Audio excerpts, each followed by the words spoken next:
오늘은 주님이 사랑하신 사람, 또 우리가 사랑할 사람, 이라는 제목으로 함께 말씀을 나누기를 원합니다. 이번 주에 우리 교회 근처에 18단지 버스 정류장 앞에 바람을 막을 수 있는 캐노피 천막을 하나 설치했습니다. 혹시 여러분 밴드에서 글을 보신 분들도 있을 텐데요. 이 겨울에 그 버스 정류장 앞에 이렇게 기다리면은 버스가 자주 안 올 때가 많이 있어요. 8156번 버스, 사당동까지 가는 그 버스는 40분에서 1시간에 한 대씩 있습니다. 시간을 잘못 맞추면 최소 한 40분에서 1시간을 기다려야 되는 경우도 있어요. 게다가 또 버스 종점이고 또 외곽이다 보니까 이쪽 지역에는 이 버스가 많지도 않습니다. 차량 노선이 많지 않고, 그래서 비교적 기다리는 시간이 많은 편이고, 또 외곽이어서 바람도 센 그런 지역입니다. 그래서 그 버스 정류장에 바람막이가 하나 있으면 좋겠다, 그런 생각이 들어서 우리가 교회에서 이 전도용으로 천막을 하나 만들었었는데, 그 천막을 이제 겨울 내에 거기에다가 설치해 놓고 사람들이 거기에서 바람을 피했다가 버스를 기다리다가 탈 수 있도록 그렇게 설치를 했습니다. 그 안에 이제 안에는 플라스틱 의자 8개를 이렇게 구입해서 앉아서 기다릴 수 있도록 넣어놨습니다. 지역 주민들이 설치하는 것을 보고 굉장히 기뻐해 주셨고 또 고맙다고 그런 얘기들도 해주셨어요. 그래서 지역 주민들이 좋아하는 걸 보니까 제 마음도 기쁘더라고요. 그리고 이번 주에는 또 그런 생각이 들었어요. 야, 추울 때 여기에서 차라도 한 잔 이렇게 마시면서 버스를 기다릴 수 있으면 얼마나 좋을까. 우리가 추울 때 이렇게 따뜻한 게 몸에 탁 들어가면 이 바깥의 추위가 안 느껴지잖아요. 그래서 계피, 생강, 배추, 감초 이렇게 넣어가지고 차를 끓여가지고 또 우리 큰 보온통에다 넣어가지고 여기서 자유롭게 마실 수 있도록 비치를 하기도 했습니다. 그리고 그 차 마시는데 옆에는 우리 교회에 이제 전도 물품이 남은 게 있었어요. 우리 교회 행주 있잖아요. 행주를 기정을 해주셨어요. 이거 전도할 때 사용하시라고 누가 기정해 주신 분이 계셔서 여기에 행주 넣고 또 교회 소개지 넣고 해서 비닐에 이렇게 포장해가지고 되어 있는 전도 용품을 그 옆에다가 이렇게 놔뒀어요. 그래서 자유롭게 가져갈 수 있도록 그렇게 하고, 저는 이제 설치만 해놓고 교회 와서 있다가 또 몇 시간 후에 이렇게 다시 가서 좀 정리하고 그렇게 했었는데요. 저녁이 되어가지고 이 보온통을 이제 수거하러, 그리고 테이블도 그대로 두면 안 될 것 같아서 수거하러 이제 갔어요. 갔더니 전도용품은 다 이제 사라지고 없더라고요. 그리고 그 옆에 이렇게 딱 보니까 다 가져가셨더라고요. 감사하게도. 근데 전도지는 아무도 안 가져갔더라고요. 전도지는 안 가져갔어요. 우리 비닐 컵, 음료수 마시고 나서 이제 컵을 버릴 수 있도록 비닐 봉지를 이렇게 하나 놔뒀는데, 거기를 이렇게 보니까 이제 우리 전도용품에 끼워져 있던 교회 소개지, 그게 이제 버려져 있더라고요. 누군가가 안에 행주만 딱 꺼내가고 그 자리에서 이걸 딱 버렸나 보죠. 그래서 그걸 보는 순간 제 마음이 좀 서운함이 이렇게 딱 들어오더라고요. 야, 그래도 이걸 갖다 놓은 사람 마음을 생각해서라도 집에 가서 버리던가 딴 데 가서 먼 데 가서 버렸으면 좋았을 텐데, 야, 그거를 야속하게 여기에서 내용물만 딱 빼가지고 가고 그 전도지는 버리냐? 이런 마음이 제 마음에 순간 탁 들었어요. 그런데 또 한편으로 생각했어요. 그래, 그게 사람이지, 그게 우리들 마음이지, 이런 생각도 한편으로 들더라고요. 현대인이 많은 광고물이나 이런 거에 시달리다 보니까 그런 것까지 깊이 생각하지 않지 않습니까? 자기 필요한 것만 금방 가져가는 게 사람들의 모습이죠. 그렇게 해가지고 어쨌든 일주일 동안 이 천막이 그래도 다행히 날아가지 않고 유지가 잘 됐습니다. 저는 설치해놓고 혹시나 바람이 날아가면 어떡하나 그래가지고 하루에도 몇 번씩 이렇게 한번 보게 돼요. 지나가면서 일부러 딴 길로 가지 않고 그 앞쪽으로 지나가면서 한 번씩 보게 되고, 또 차 세우고 한번 들어가서 바람에 날리지 않았나 점검하게 되고 이제 그렇게 되는데, 금요일 저녁에 그 집에 들어가는 길에 들렀다가 한 10시쯤에 이제 집에 가면서 잠깐 보고 갔다가 그 다음날 토요일날 아침에 다시 나와서 다시 한번 이렇게 딱 들렀는데 평소랑 뭔가 좀 달라요. 이렇게 뭐지? 그래서 딱 봤더니 의자 개수가 2개가 비는 거예요. 의자를 8개를 놔뒀는데 플라스틱 의자가 줄어들었어요. 밤 사이에 2개를 누가 필요하셔서 가져가셨나 보더라고요. 그래가지고 제가 웃음이 나오더라고요. 처음에는 전도지 이렇게 버려진 거 보고 제 마음에 속이 상했는데 그때 조금 단련이 됐나 봐요. 아 그래 우리가 예상했던 거지 이런 마음이 좀 생겨서 그런지 의자 없어지고 나서는 좀 웃음이 나왔어요. 그래 뭐 그럴 수 있지 누가 필요해서 가져갔나 보다. 그래 역시 기대했던 대로구나 이런 생각이 들었어요. 여러분 역시 기대했던 대로 기도가 아니라 기도는 안 했는데 기대는 우리가 그런 일이 있을 것이다 라고 예상을 했는데 혹시 일어날지 모르겠다라고 했던 일들이 사실은 일어나더라는 거예요. 처음에는 사실은 그것보다 더 걱정했어요. 어떤 걱정했냐면 혹시 누가 지나가다가 천막을 칼로 이렇게 확 그어버리고 가는 사람이 혹시 있으면 어떡하나, 아니면 야 이거 천막을 혹시 누가 밤사이에 싹 걷어가버리면 어떡하나, 이런 염려도 했거든요. 사실 솔직히 우리 교회에서 천막을 설치했다고 했을 때 저랑 비슷한 걱정을 하신 분들이 아마 여기에도 있으시죠. 손들라고는 안 할게요. 아마 다들 그런 염려와 걱정이나 이런 것들을 하셨을 것 같아요. 그럼에도 불구하고 또 그렇게 선한 일을 위해서 또 우리가 재정을 투자하고 또 설치하는 일에 동의해 주신 우리 성도님들께 진심으로 다시 한번 감사를 드립니다. 그러면서 제가 이게 사실은 우리 자신이고 이게 사람들의 삶의 모습이구나 라고 하는 그런 생각들이 많이 들었어요. 제가 이 이야기를 통해서 하고 싶은 이야기는 바로 그겁니다.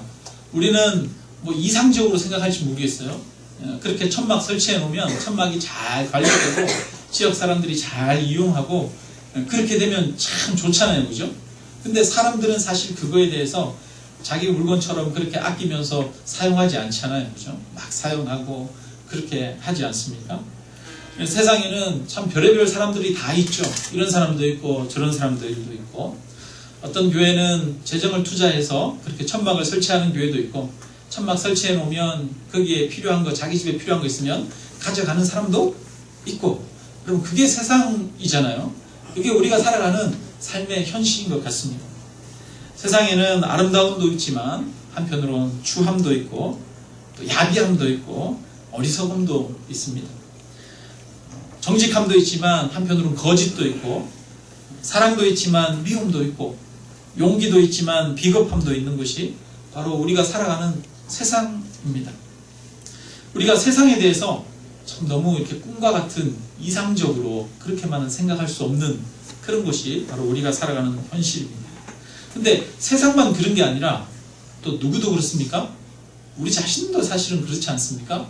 우리 자신을 볼 때 우리가 완벽하지 않잖아요. 우리도 문제가 많이 있고 약함이 있고 흠이 많은 것이 바로 우리 자신 아니겠습니까?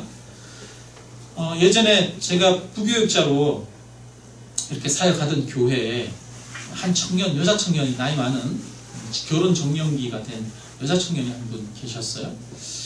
그분이랑 이렇게 가끔 이렇게 이야기하다 보면 그분은 참 자기 자신에 대해서 자부심이 많은 분이셨는데 자기는 연애 박사라는 거예요.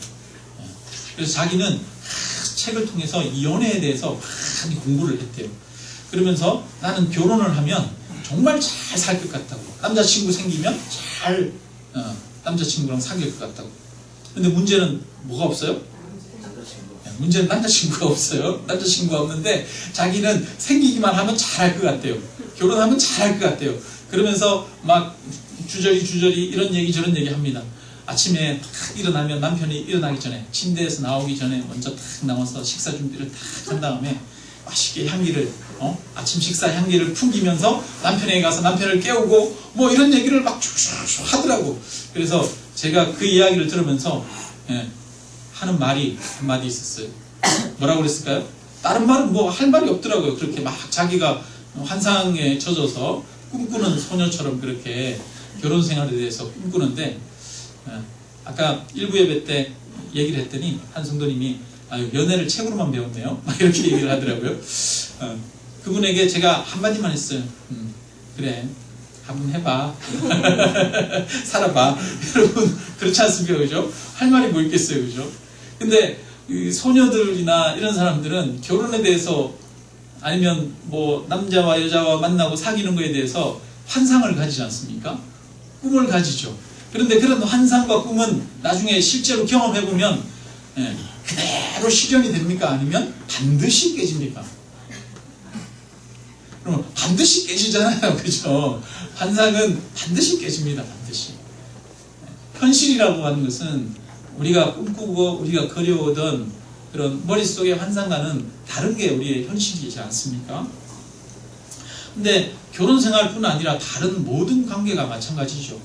우리가 이상적으로 그려오고 생각해오는 것과는 다른 것이 현실입니다. 교회도 마찬가지 아니겠습니까? 교회는 이래야 돼, 저래야 돼. 아마 우리가 그리고 있는 상들이 있을 거예요. 교회에 대해서 바라는 기대들이 있을 겁니다. 근데 교회는 반드시 우리가 바라는 기대대로 되더라 안 되더라?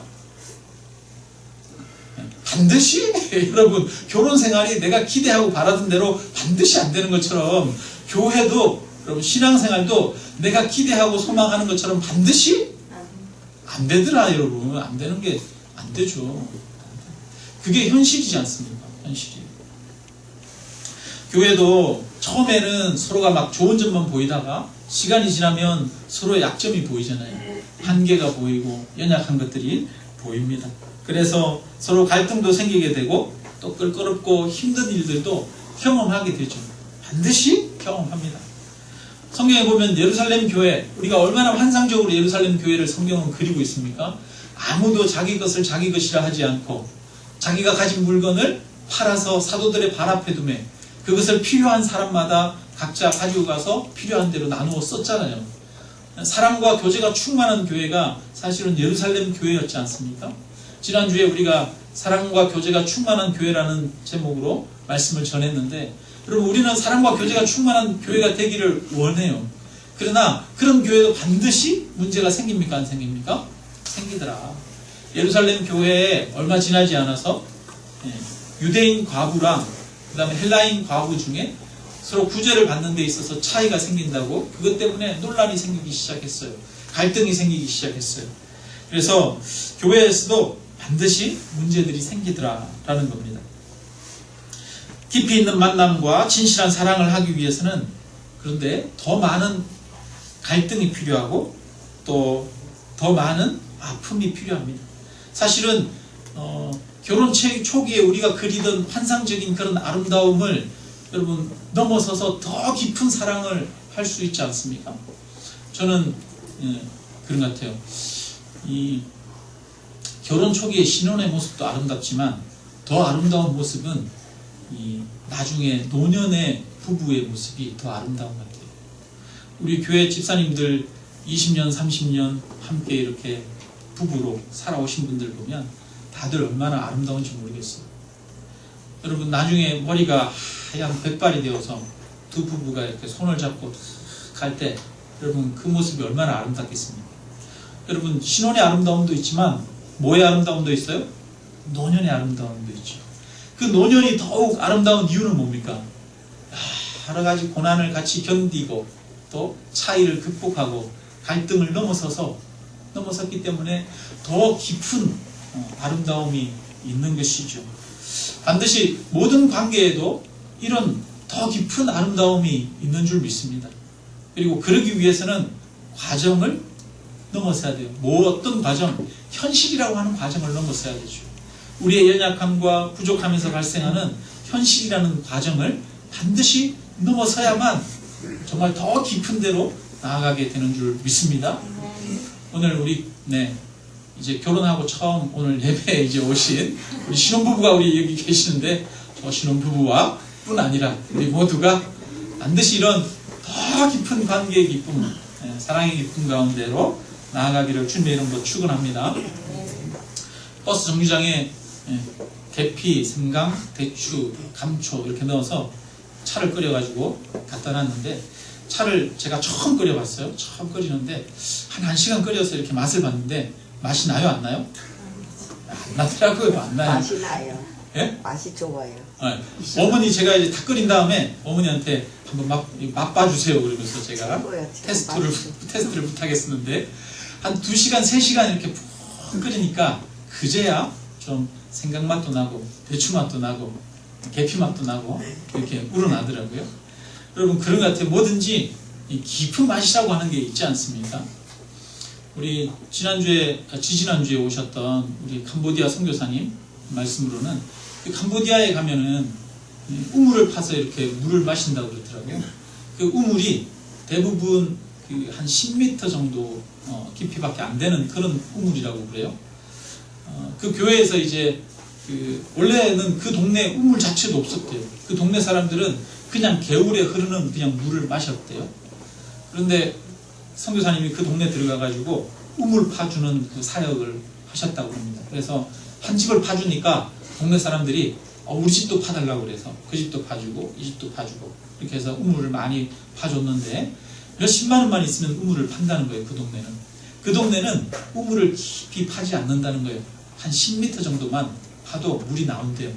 근데 10m 정도 파면 물이 맑은 물이 나오는 게 아니라 좀 뿌연 물이 나온다고 그러더라고요.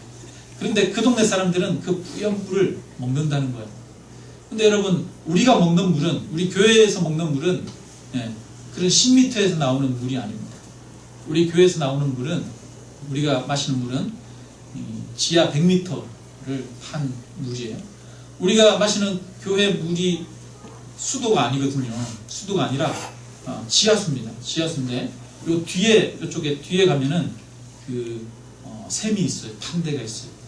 근데 그거는 그냥 100m 파면 그냥 판 게 아니라 안반을 뚫은 거예요. 그래서 안반 밑에서 나오는 안반수입니다. 그러니까 여러분, 제주 삼다수 안 사 먹어도 돼요. 우리 교회 물 떠 먹으면 제주 삼다수 먹는 거랑 마찬가지입니다. 근데 여러분, 그렇게 맑은 물, 시원한 물, 겨울에는 따뜻하고 여름에는 시원한 물이 거기서 나오는데요. 그 물을 마시기 위해서는 뭐를 뚫어야 돼요? 바위를 뚫어야 됩니다.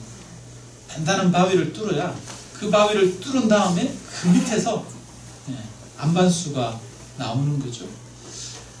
모든 것은 이렇게 여러 가지 힘들고 어려운 과정들을 거쳐냈을 때 그 안에서 깊은 곳에서 나오는 그런 시원한, 깊은 곳에서 나오는 그런 기쁨이 있는 줄 믿습니다. 사람의 관계도 그렇죠. 부부의 관계도 그렇고, 뿐만 아니라 친구 관계도 그렇고, 뿐만 아니라 교회도 마찬가지죠. 여러 가지 어려움이나 그 과정들을 거쳐서 넘어서서 깊은 곳에서 나오는 기쁨이 있더라. 그 은혜가 있더라라는 것입니다. 바라기는 우리 교회가 그런 안반수를 뚫어낸 그런 교회처럼 그 안에서 오는 그런 기쁨을 함께 누리는 그런 교회가 되었으면 좋겠습니다. 그런 교회가 되기를 주님의 이름으로 축원합니다. 그러기 위해서는 반드시 뭐가 필요하겠어요? 시간이 필요합니다. 오랜 시간 견디는 것이 필요합니다. 제가 이제 사역을 시작한 게 이제 거의 한 20년 가까이 되는 것 같습니다. 20년 이전 일이에요. 근데 처음 사역한 그 교회가 경기도 고양시에 가면 있거든요. 고양시 원당이라고 하는 동네에 조금 외곽에, 원당에서 차로 한 5분 정도, 10분 정도 떨어져 있는 그 논 한가운데 교회가 하나 덩그러니 서 있는 그 교회가 제가 이제 처음 교육전도사로 섬겼던 교회예요. 그때 당시에 한 성도님이 100명 조금 넘었어요. 100명 조금 넘었는데 여전히 지금도 가끔 그때 성도님들을 볼 때가 있어요. 볼 때가 있고, 제가 그때 처음 교육전도사로 섬길 때 그게 담임 목사님이셨던 목사님을 제 인생의 목회 멘토로 그렇게 생각하고 이제 가끔 인사드리고 또 찾아뵙기도 하고 그러거든요. 그러는데 근데 그 교회를 가면 그 교회에 오는 성도님들이 주변에 일산에서 오고 화정에서 오고 원당에서 차를 타고 10분, 20분, 30분 이렇게 걸려서 오시는 분들이 대부분이에요. 그 마을이 시골 마을이라 조금 시골, 한적한 시골, 조금은 시골이에요. 그래서 이제 주변에 마을에서 오시는 분들은 많지는 않습니다. 그런데 이제 20년 전에, 21, 2년 전에 제가 거기서 이제 사역을 했는데, 지금 그 교회를 가면 그때 계시던 성도님들이 거의 대부분, 돌아가신 분들 빼고, 거의 80%, 90%가 거의 그대로 있어요. 그래서 마치 20년 전, 제가 그 교회를 가면 20년 전으로 돌아가는 느낌, 그런 느낌이 들어요. 거기 안에 가면 뭔가 깊은 맛이 있는 것을 느끼게 됩니다. 말하기는 우리도 그런 어떤 깊은 사랑의 관계 가운데 나아가는 그런 교회가 되었으면 좋겠습니다. 여러분, 그러기 위해서 우리가 필요한 것이 있습니다.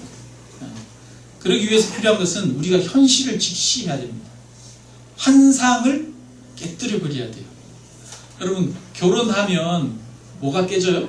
결혼에 대한 환상이 깨지잖아요. 결혼에 대한 환상이 깨지는 게 정상적이고 좋은 겁니까? 아니면 나쁜 겁니까? 정상적이고 좋은 거죠. 결혼에 대한 이상과 환상은 깨져야 돼요, 반드시. 깨지고 현실을 직시를 해야 되죠. 그런데 우리는 환상에 젖어 있을 때가 많이 있습니다.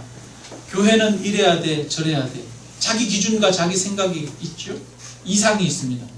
뿐 아니라 목사님은 이래야 돼. 아니면 성도님은 이래야 돼. 아니면 집사님이나 장로님은 이래야 돼. 라고 하는 자기 나름대로의 이상적인 기준을 가지고 있어요.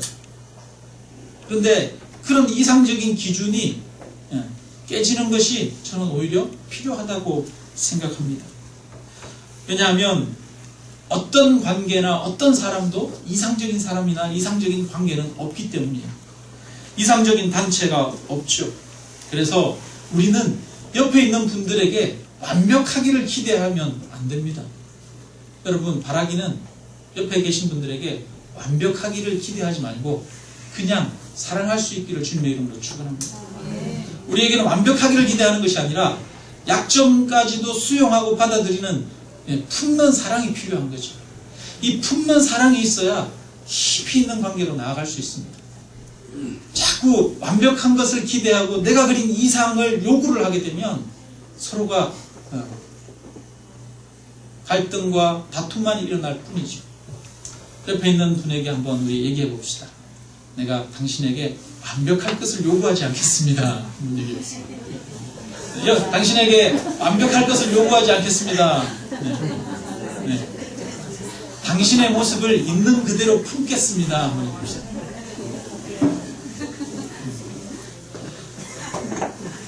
여러분, 내가 기대하는 그 완벽함 있잖아요. 나는 완벽할 것을 기대하잖아요, 사람들에게. 근데 내가 그 기대하는 그 완벽함이 사실은 완전한 기준일까요? 내가 기대하는 그 완벽함도 완전한 기준이 아닐 수 있어요. 내가 볼 때 저게 삐뚤어진 것 같아. 근데 저게 삐뚤어진 게 아니라 내가 삐뚤어질 수도 있어요, 없어요? 내가 삐뚤어져 있을 수도 있어요. 내가 잘못되어 있을 수도 있어요. 내가 잘못 바라볼 수도 있다는 거예요. 그래서 우리는 내 자신에게도 완벽함을 구할 수 없고 다른 사람에게도 완벽함을 요구할 수 없어요. 다만 약점이 있고 연약함이 있지만 다만 사랑하기로 결단하고 품을 뿐이죠. 그래서 끝까지 사랑하는 겁니다. 네. 우리가 사람에 대해서든 아니면 교회에 대해서든 어떤 기대가 있는데 그 기대가 깨지는 것은 좋은 일이냐 나쁜 일이냐? 좋은 일이에요. 영적으로 보면 좋은 일이에요. 그 기대는 반드시 깨져야 됩니다. 깨진 다음에 더 깊어져야 됩니다. 내 기대가 깨졌음에도 불구하고 관계가 파괴되는 것이 아니라 내가 그럼에도 불구하고 받아 안고 감싸기로 결단하고 나아가는 겁니다.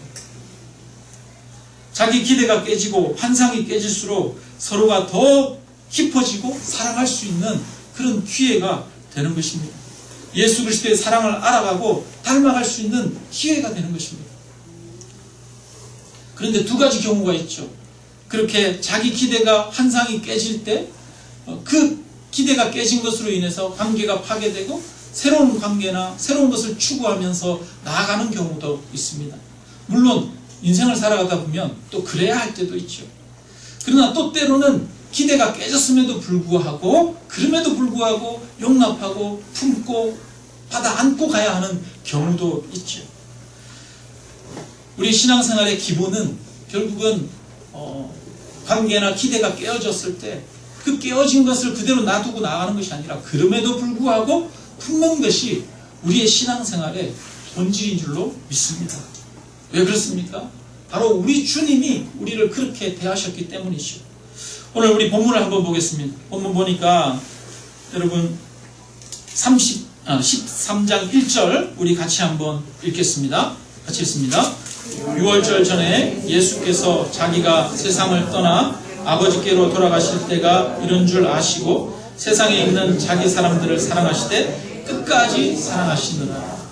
예수님은 자기 제자들을 끝까지 사랑하셨어요. 지금 예수님이 제자들의 발 앞에 무릎을 꿇고 대야에 물을 떠와서 수건을 옆에 차고 제자들의 발을 씻어주고 있습니다. 그런데 지금 이 날은 어떤 날이냐? 조금 있으면 예수님이 군병들에게 잡혀가가지고 십자가에 죽는 그날이었습니다. 십자가에 죽는 그날 마지막으로 예수님은 제자들의 발을 씻겨주고 있습니다. 근데 그 제자들의 모습은 어떻습니까? 조금 이후면 제자들은 예수님을 다 떠납니다. 군병들이 예수님을 잡으러 오자 다 도망가 버립니다. 그리고 심지어 베드로는 예수님을 모른다고 부인합니다. 부인할 뿐 아니라 3번 저주할 사람들입니다. 예수님은 그것을 모르셨습니까? 알았습니다. 예수님이 베드로에게 말하죠. 베드로야, 네가 오늘 닭 울기 전에 3번 나를 부인하리라 이렇게 말씀하셨습니다. 예수님은 베드로가 자기를 부인할 것을 아셨지만 나를 저주할 것도 아셨지만 그 베드로의 발을 씻기고 있습니다. 게다가 이 제자들 가운데에는 누가 있습니까? 2절 한번 읽어보겠습니다. 2절 시작. 마귀가 벌써 시몬의 아들 가룟 유다의 마음에 예수를 팔려는 생각을 넣었더라. 예수님이 발을 씻기고 있는 이 제자들 가운데는 예수님을 20에 팔아버리는 제자 가룟 유다도 있었던 거죠. 예수님이 가룟 유다가 자기를 팔아버릴 것을 몰랐습니까? 11절을 한번 읽어봅시다. 11절에 이는 같이 있습니다. 시작. 이는 자기를 팔 자가 누구인지 아심이라 그러므로 다는 깨끗하지 아니하다 하시니라. 예수님은 예수님 앞에 있는 12명의 제자들 중에 가룟 유다가 예수님을 그날 밤에 팔아버릴 것을 아셨어요. 그런데 그 가룟 유다 앞에 예수님은 무릎을 꿇으셨습니다. 물을 떠오셨고 그 발을 씻기시고 수건으로 그 발을 닦으셨습니다. 예수님은 그 가룟 유다를 사랑하시되 끝까지 사랑하셨습니다. 나를 버릴 줄 알면서도 사랑하셨어요. 여러분, 예수님이 섬기셨던 사람, 예수님이 사랑하셨던 사람들이 다 이런 사람들이었죠. 예수님 곁에 온 사람들은 다 잘나고 똑똑하고 그런 이상적인 그런 사람들이 아니었습니다. 예수님 주변에 있는 사람들은 다 가난하고 병들고 여러 아픔과 고통을 가지고 있는 그런 사람들이 대부분이었습니다. 한 번은 예수님이 길을 가는데 소리가 들립니다. 예수님을 부르는 소리. 차마 곁에 오지 못하고 멀리서 예수님을 부릅니다. 다윗의 자손 예수여, 예수님, 예수님, 나를 불쌍히 여겨주세요. 예수님, 한 번만 봐주세요. 한 번만 우리 얘기 들어주세요. 그러는 사람들이 있었어요. 그 사람들은 누구냐 하면 문둥병자들입니다. 문둥병자들은 마을 안에 들어올 수가 없습니다. 전염성이 있으니까. 그리고 사람들이 많이 모여있는 곳에 가까이 올 수가 없는 자들이 문둥병자들입니다. 아마 그 10명의 문둥병자들은 예수님을 간절히 불렀을 거예요. 그래서 그들이 자기 곁에 올 수 있도록 허락했습니다. 아니면 예수님이 그들에게 다가가셨겠죠. 그리고 그들에게 물었겠죠. 무엇하게 주기를 원하느냐. 문둥병자들이 얘기를 합니다. 자기의 어려운 사정과 형편을 이야기합니다. 나는 아내가 있고 자녀들이 5이나 있는데 내가 그들을 돌봐야 되는데 내가 문둥병이라 애들을 돌볼 수가 없습니다. 우리 가족들이 다 굶주리고 있습니다. 내가 이 병에 나아야겠습니다. 이 병을 좀 고쳐주십시오. 각자 자기 사연들을 이야기하면서 주님 앞에 이 병을 고쳐달라고 이야기를 했어요. 그러자 주님이 말합니다. 집으로 돌아가라. 가서 제사장에게 너의 몸을 보이고 가족에게로 돌아가라 말씀하셨어요.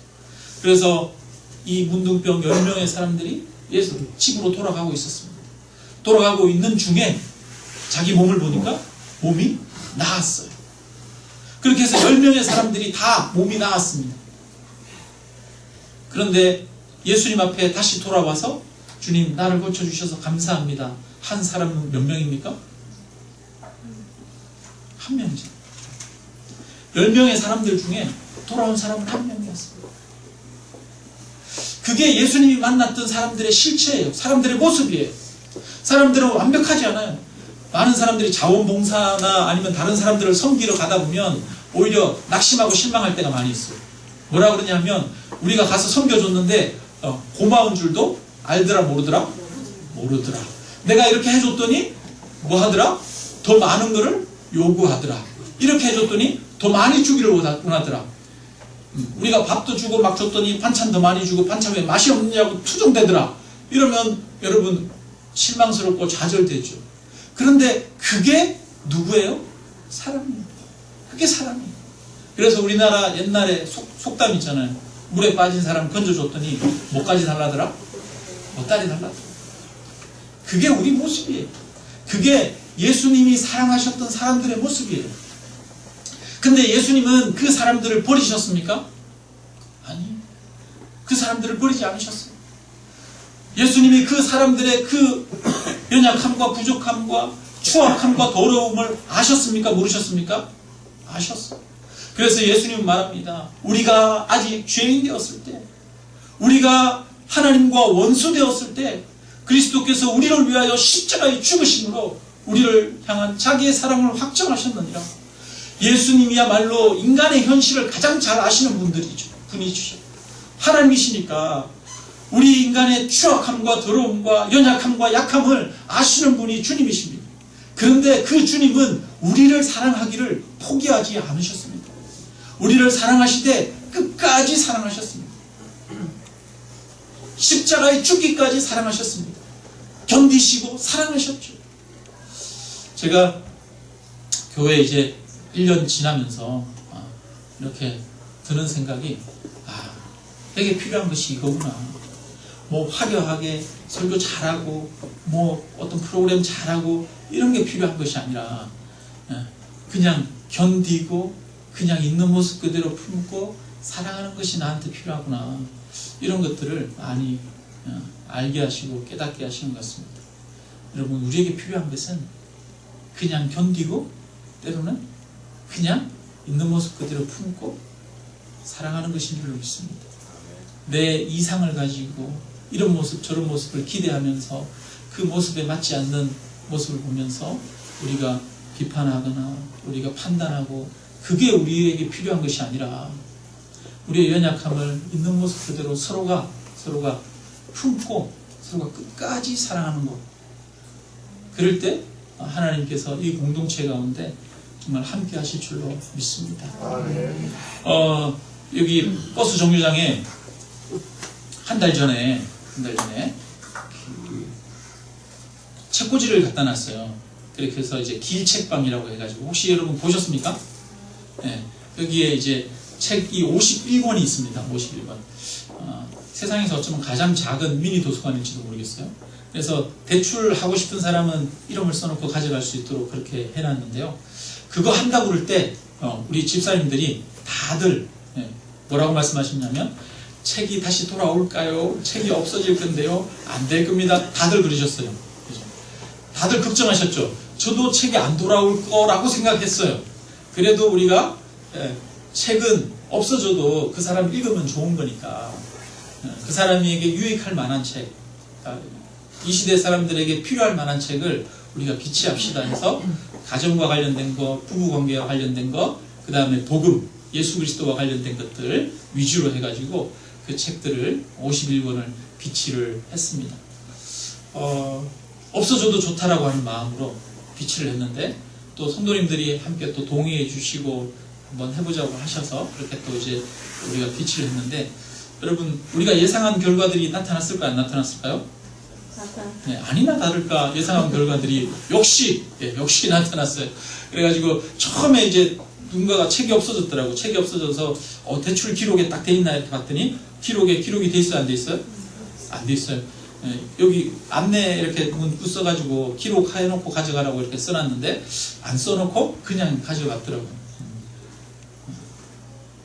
그리고 이제 한 달이 지금 지났어요. 이번 주에는 제가 몇 번인지 다 안 세봤는데 한 주 전에 3주 지나고 나서 제가 한번 전체적인 것들을 쭉 이렇게 다시 봤어요. 책 권수도 세고 어떤 책이 없어졌나 이런 것들도 보고 어떤 부분을 사람들이 많이 좋아하나 봤더니 부부관계에 관련된 책, 가정에 관련된 책, 그런 책들을 가장 많이 사람들이 보는 것 같아요. 근데 그 중에 한 서너 명은 신앙서적들도 가져가셨더라고요. 이렇게 보니까 총 12권이 없어졌어요. 대출이 됐었어요. 12권이 대출이 됐다가 다시 몇 권이 돌아왔을까요? 집사님이 어떻게 하셨죠? 정확하게 하셨네. 네, 12권이 대출됐다가 2권은 다시 돌아왔더라고요. 제가 거기 가가지고 매일 책 정리를 하거든요. 책 이렇게 흐트러진 거 있으면 딱 정리를 해놓고 딱 정리를 하는데 어느 날은 이렇게 매일 보는데 없어졌던 책이 돌아와 있는 거예요. 그 없었던 책이 딱 돌아왔는데 그날 얼마나 기쁘든지 막 기대가 되고 막 소망이 생기고 너무 기분이 좋더라고요. 네. 12권이 없어져도 한 권이 돌아오니까 2권이 돌아왔는데 그 2권 때문에 너무 기쁘고 좋더라고요. 여러분, 어쩌면 그렇게 책들이 없어지는 게 현실이에요. 사실은 우리 인간의 현실이죠. 우리 인간의 현실입니다.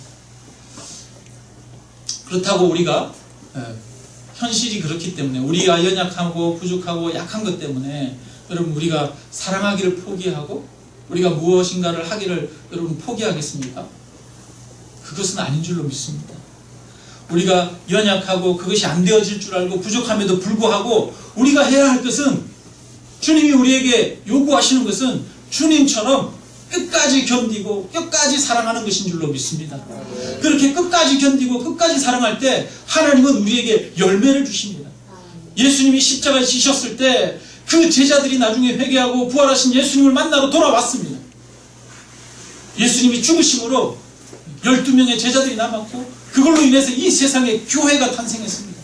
끝까지 사랑할 때 하나님께서는 반드시 열매를 주십니다. 우리가 12권의 책이 대출이 돼서 혹시 다 돌아올지 앞으로 없어질지 모르겠어요.